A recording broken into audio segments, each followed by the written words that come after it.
Today we're going to take a look at how to send out holiday greetings or newsletters and some different things you can do with them.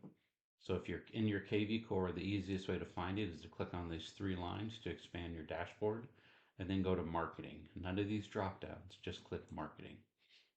Now once you click marketing, you'll be right here, and then you're going to go right here where it says schedule mass emails, and you're going to click get started. The first time you do this, if you've never done it, it will make you opt in and say, do you want to opt into mass emails? You hit yes, it'll put your name, and it will say, what are you going to use these for? And you're going to say, send out holiday greetings, because that's what we're doing. And then that way you'll have access to them. So once you're in and you have access, it's going to look like this. So you're going to go here to schedule email in the top right, that green button. So again, right here in the green button in the top right, schedule email, and you're going to come in here. There's two ways you can do it. I'm going to show you how to do the holiday greeting first. So you're going to go to holiday. You're going to click actually right here, click on templates. And then in this spot, you're going to type in the word holiday and see right here. It starts listing all the holidays. So I'm going to find the one for Happy Holidays, which is a Christmas one. So there it is. I click it and it's already pre-built for you. And as you can see, it loads up. It already has your signature right there if you have it in your profile. And it's cute right there. Looks pretty ready to go. If you don't like the wording, you can of course click in here and change this a little bit. I'm just going to leave it here like it is for now. Now to send it to everybody, above the word holiday and templates, it says send to contacts with status. You're going to click on that button and you're going to click on this white bar and you're going to go just like I'm doing and pick every single status that's in there so that you have status for everybody. See, all of them are in here now. And then in the top right, it says, when am I going to send this out? You're going to move your calendar and you're going to pick, you're going to jump all the way like I'm going, all the way to December. And there I am in December, and 25th, of course, is Christmas. So I like to send it out the day before, and then I hit OK, and then I'm going to pick the date. I'm going to send it out, say, oh, right around 4 o'clock on the day before, when people are usually home getting ready for Christmas. So they can kind of be like, oh, that's sweet. And that's it. Then you go to the bottom and hit schedule. And then once you click that schedule button in the bottom left here, you can see it loads up. And it should be good to go. I'm just waiting for mine to load. Seeing why they're angry. Oh, saying it already has someone scheduled. So there it is. I loaded it up. It says now you can see it's loaded up. So here are other ones I sent out.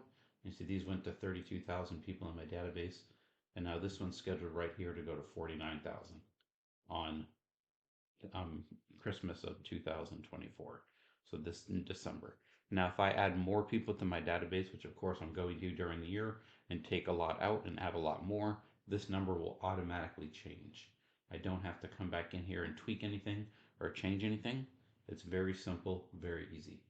Now, if I go here to schedule email again, I'm going to now show you how to do like a monthly newsletter, anything like that.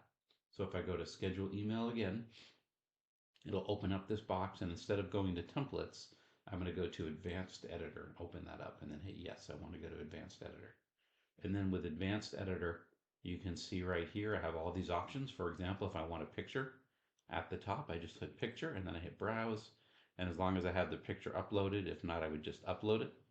If the picture is already uploaded in my KV Core, then I would just pick any of my pictures that I have in here.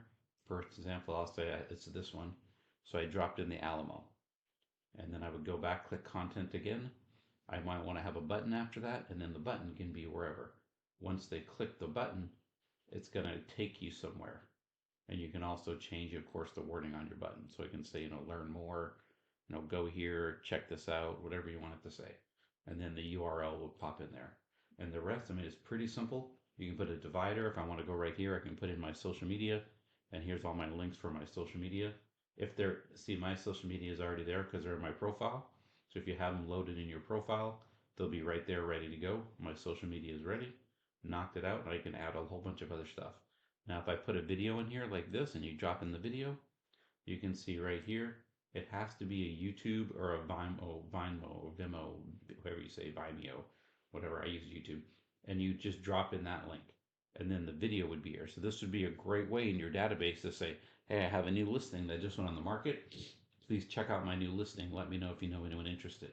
And then you could drop in your video, have a picture of the listing, have the video underneath it, and the button would say learn more. So again, if I wanted to move the button down, I could just move the button down, and then it would be that easy. I can just shift the whole thing. And then where the button says learn more, I would go here and get that single property squeeze page that in my other videos I show you how to get that single property squeeze page for a property, also called the direct link in KVCORE. And that would be the easiest way to do it. And then you would have it set up. Now, if I have a core video I want to put in there, I can do that. I can put any of this stuff in there. The HTML, the way this would work, let's say that I wanted to put in, I don't know, like a mortgage calculator at the bottom. So then at the bottom where it has a mortgage calculator, I would go something like ChatGPT, and I might tell it to go through like it is right here. Oh, it's getting a little issue, so I would go right here, and this is just a plugin. I have if you go to my one of my other videos talks about ChatGPT God mode. This is how this all works, and then I would just say HTML mortgage calculator. And that's it. And then I'm probably gonna have to refresh mine because it's being a little grumpy this morning. So then when it goes through and set, see if it'll open up now. And there it is. Now it actually loaded. I did this one before. And then I would just copy the code. And then once you copy the code, you just come back here, and where it goes right here, you're going to paste the code. And there it is right there. Boom. Mortgage calculator. And you see where it says, I'm a new HTML block. I don't want that in there. So I'm going to delete that part. And there it is. They put in the loan amount, the loan terms, and monthly payment. And of course, this doesn't only has principal and interest, not taxes and insurance. So you'd have to let them know that. But it gives them something to look at and kind of play with and have fun in everything. Hope that gives you some ideas you can play with the scheduled mass emails. Good luck and get a lot of leads.